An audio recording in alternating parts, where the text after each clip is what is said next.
Eu queria aqui também chamar a atenção, mostrar essa fala aqui agora que eu acabei de receber aqui, o Gilmar Mendes, né, essa Vossa Excelência, ministro, ele acabou de dar uma entrevista para a CNN, ó.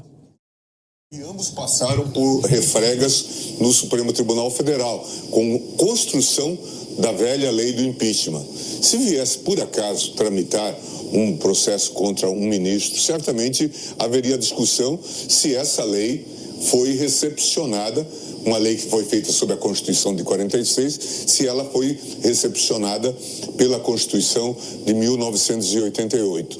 Mas eu não vejo perigo, não há nenhuma falta cometida pelo ministro Alexandre ou qualquer outro ministro que justifique um impeachment ou sequer a abertura de um procedimento de impeachment no Senado. O que existe é um incômodo com uma decisão que estava correta.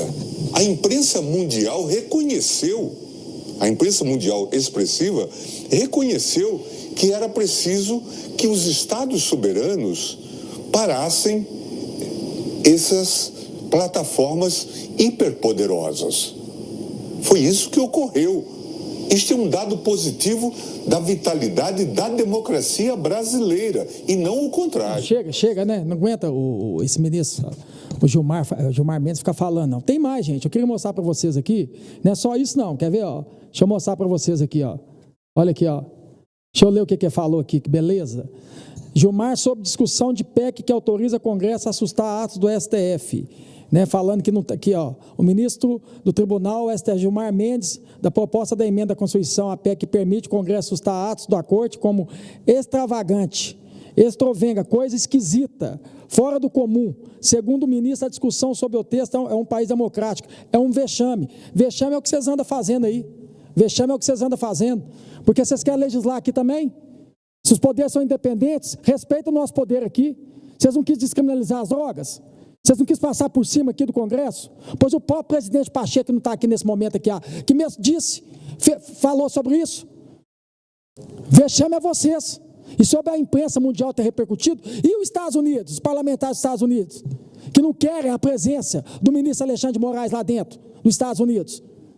Deixa nós fazer nosso trabalho aqui, pois eu não tenho medo de Vossa Excelência, não, e de nenhum ministro. Eu vou continuar fazendo o que eu tenho que fazer aqui. Respeite os poderes. Se quer respeito, respeite o nosso. Comece a respeitar esse poder aqui. Vou falar, vou questionar aqui sim, vou cobrar. E eu espero que nossos 81 senadores possam fazer isso que eu estou fazendo aqui também. O Senado vai ficar de joelho para vocês, não. Vocês estão achando que vocês mandam no país, vocês não mandam no país, não. E eu espero que o presidente Pacheco aqui também tome atitudes. Eu não sou presidente do Senado, eu sou um parlamentar aqui, com mais 80. Porque se eu fosse presidente do Senado, atitudes eu tomava. Atitudes eu tomava. Porque tem muitos juristas aí, ó. Eu não sou jurista, mas tem muitos juristas aí que falam que vocês estão errados. O ministro Alexandre de Moraes está errado. E qual que é o problema de abrir o impeachment? Qual que é o problema? Aonde que a Constituição fala que a gente não pode abrir um impeachment aqui? Quem foi eleito pelo povo aqui fomos nós, não foi vocês, não, pelo contrário. Nós fomos eleitos e indicamos vocês para poder assumir o cargo de ministro. Eu, particularmente, nas duas indicações eu votei contra. Até agora eu votei contra. Então eu estou tranquilo, minha consciência está tranquila. Então respeite esse poder aqui, que esse poder aqui, ele é eleito pelo povo. Eu tive 4,5 milhões de votos lá dentro de Minas Gerais, lá. E você, quantos votos você teve? Já que acabou a eleição agora, vai vir um segundo turno, daqui 2 anos tem eleição.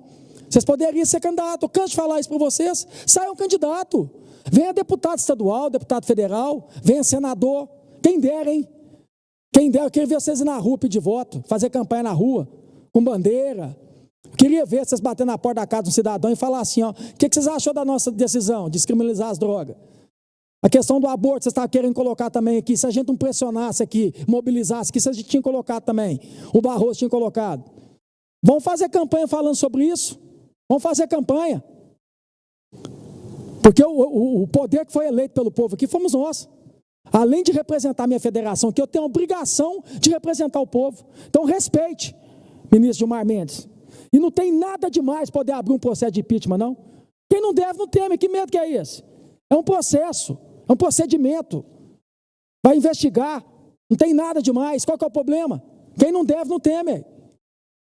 Qual que é o problema? Eu ainda tenho certeza ainda que passando as eleições aqui, a gente vai conseguir ainda mais, se eu não me engano, está com 36 assinaturas por requerimento, vamos ter mais 5 para a gente ser a maioria, para que o presidente da casa aqui, o Pacheco, né, que deu a palavra dizendo o seguinte, quando você tiver a maioria, é a democracia, vai poder dar o procedimento desse pedido de impeachment.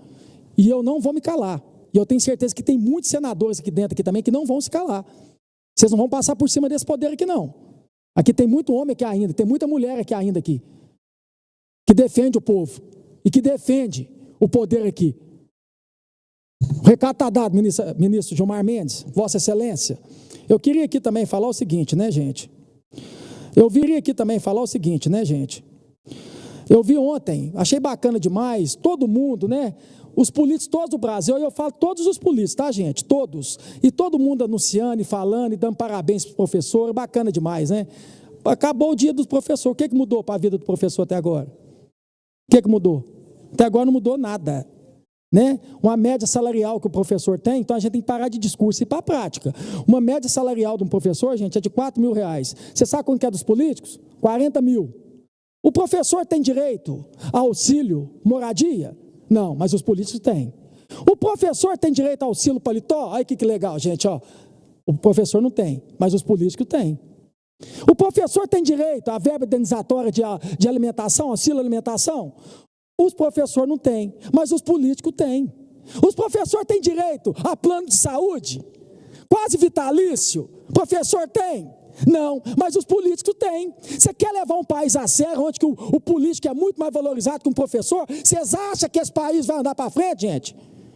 E fica aqui, chega no dia do professor, rotando, feliz dia dos professores, sem os professores, o Brasil não vira nada, a educação não melhora, o professor não aguenta mais discurso, não, o professor quer ser valorizado, o professor quer salário digno, é isso que o professor quer, é isso que o professor precisa.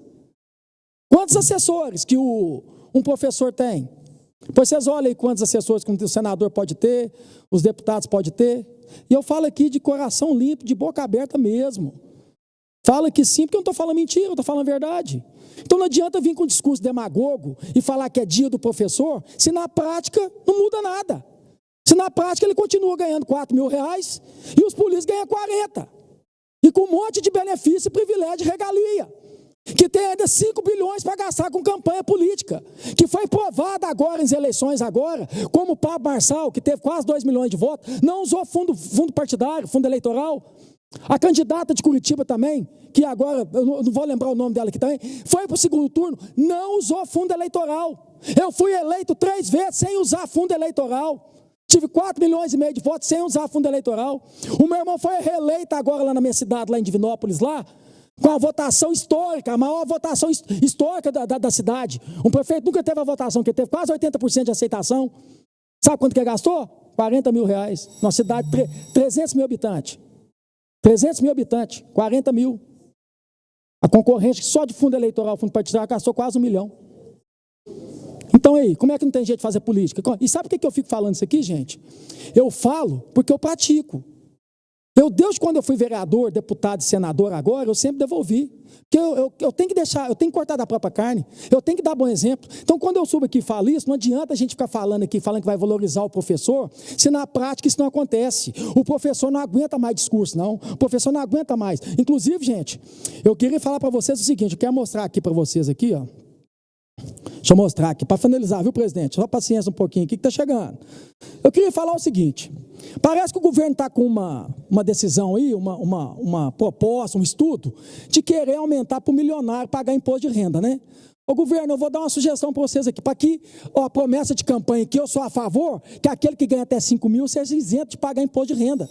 E é justo, um que ganha 5 mil não pode pagar 27%, não, como um milionário paga. Então, se é justo que aquele que ganha 5 mil seja isento. Mas não precisa taxar só os milionários, não, viu? Eu vou dar uma sugestão boa aqui. Eu estou fazendo um projeto de lei, quer colocar emenda também, para a gente taxar os políticos. Hoje não é 27% para os políticos, né? Para vereador, para deputado, para senador, para presidente. Vamos aumentar mais 15%, vamos colocar 42%.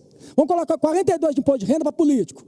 Para a gente conseguir bater essa meta, para que aquele que ganha 5 mil possa ser isento. Porque aquele que ganha 5 mil, ele elege regalia. Porque não vai mudar muita coisa para nós, não. Nós temos auxílio paletó, nós temos auxílio moradia, nós temos verba indenizatória de auxílio alimentação, tem plano de saúde vitalício, tem um monte de coisa. Então, para nós não muda. Para nós não muda, então tem que ser para nós. Nós temos que cortar da própria carne, é nós que temos. O trabalhador, o empreendedor, ele é fonte de quê? De riqueza. Nós somos fonte de despesa. Então é nós que temos que cortar da própria carne. Aí, gente, eu queria finalizar, presidente, só mostrando aqui, ó, matematicamente insustentável. Um presidente da República, um vice-presidente da República, um presidente da Câmara Federal, um presidente do Senado Federal, 81 senadores, 503 deputados federais, 27 governadores, 27 vice-governadores. Vice não serve para nada, gente. É só quando o cara morre ou o cara rouba, ele é caçado, aí serve o vice. Mas vice mesmo não serve para nada. 27 câmaras estaduais, 1.049 deputados estaduais, 5.568 prefeitos, 5.568 vice-prefeitos, 5.568 câmaras municipais, 57.931 vereadores. É uma negarricha lotada de vereador, igual estava ontem lá. Total de políticos.